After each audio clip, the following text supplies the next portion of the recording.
ଗହନ୍ଦିଆ block Karmul ପଞ୍ଚାୟତରେ ବିଭିନ୍ନ ଉନ୍ନୟନମୂଳକ କାର୍ଯ୍ୟର ଶୁଭ ଉଦ୍ଘାଟନ ଏବଂ ଶିଳାନ୍ୟାସ କଲେ ସାଂସଦ ମହେଶ ସାହୁ, ବିଧାୟକ ସୁଧୀର ସାମଲ।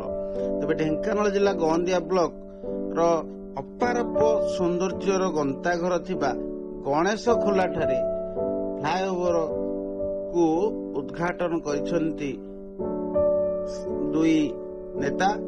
ଏହି ସମୟରେ ମଠର ମହନ୍ତ ବନବିହାରୀ ଦାସଙ୍କ ସମେତ ବ୍ଲକ ଅଧ୍ୟକ୍ଷା ଗୀତାଞ୍ଜଳି ଭୂୟାଁ, ସରପଞ୍ଚ ରାଜେଶ ନାୟକ ଏବଂ ସମିତି ସଭ୍ୟ ପ୍ରଭାକର ପ୍ରଧାନ ଉପସ୍ଥିତ ରହି ଏହି ମହାର୍ଘ୍ୟ କାମରେ ସକ୍ରିୟ ସହଯୋଗ କରିଥିବା ସମସ୍ତ ବନ୍ଧୁମାନଙ୍କୁ ସାଧୁବାଦ ଜଣାଇଥିଲେ। ଏହି ଅବସରରେ ଆମ୍ବପଡ଼ା ଏବଂ କରମୂଳର ବିଭିନ୍ନ ଉନ୍ନୟନମୂଳକ କାର୍ଯ୍ୟର ଶୁଭ ଶିଳାନ୍ୟାସ ହୋଇଥିବା ସମୟରେ କିଛି ସ୍ଥାନରେ ଶୁଭ ଉଦ୍ଘାଟନ ହୋଇଥିଲା।